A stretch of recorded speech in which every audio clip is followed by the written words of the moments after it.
این راه خدمتچی دارد پول جمع میکند برای چی وای نمیکند ایرا؟ برای چی اینا مثلا آزاد میکنیم؟ قرار ساختمان دالان‌ها در راه دوشنبه چناق با کمک پاکستان و از باج آزاد نمودن مسئله ساختمانی آن بحثی تنده را در پارلمان به میان آورد. 12 ایون در معرفی طرح گفته شد در جایهای ترمفرایی راه با 5 میلیون دلار 3 دالان با درازی 374 متر ساخته می شود. برخی از وکیلان با توجه به شرکت خصوصی بودن مسئول نگاهبین راه دوشنبه چناق پیشنهاد کردند که مبلغ را بهتر است در راههای فرسوده صرف کنند. صدها کابینت میگذارد، ساختمان را میگذارد، همه کجا را میگذارد. نه که منفعت مردم یا بر نگاه کنید بودجه چقدر اجرا میشود. تمام این چیزا میوین کمونلین میبخشید همین آزاد میکنن. میبرن وکیلا را در همین میبخین در یک وضعیت ناگوار میمونیم. همین با قول رسول کراینی مش وکیل شده است. نمیشود که پول در راه بین خوجگی و مثلا بین ناحیوی فرخور 5 این راه سوس کنین.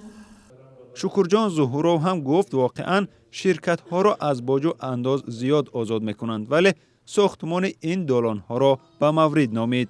مسئولان وزارت های نقلیات و مالیه که در پارلمان طرح را پیشنهاد کردند گفتند راه مذکور برای رشد اقتصاد کشور تاثیرگذار است.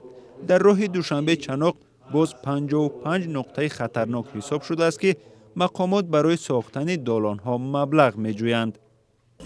در اونجا زیاده از اینجا هست قانونگذاری جمهوری تاجیکستان زیاده از 80% متخصصان فقط متخصصان محلی می باشند. این چیز ما علاقه زیر نظارت است و 80% آنها متخصصان محلی اشتراک میکنند در آمادگی این دالان ها. نسبتی درازی دالان ها عموما در اونجا این روز 3365 متر است. باز 5665 متر دیگر یعنی 55 عدد ساختن لازم است. امروز ما در اینجا 30 عددش رو به اینا باید گرفتگی هستیم. شرکت ایرس بر اساس یک سازشنامه همکاری با حکومت تاجیکستان که سال 2010 امضا شده است مسئولیت نگاهبین و پولچینی در راه دوشنبه چناق را بر عهده دارد. در این راه چندین پلازای تولینگی مرکزهای پولچینی نصب شده است که برای استفاده راه از ماشین‌های سبکرو و بارکشان حق خدمت راه می‌گیرند.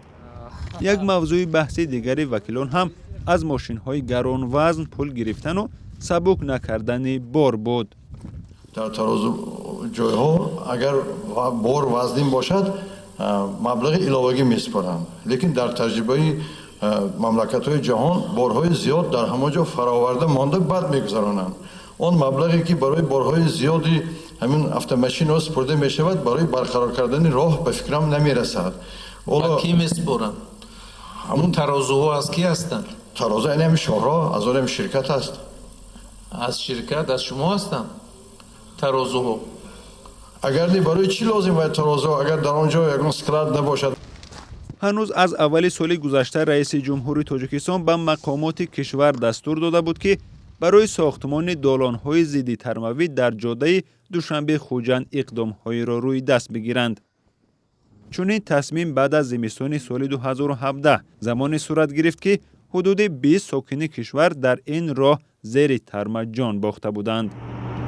شادمان یتیم، اسکندر فیروز، آزادی، دوشنبه.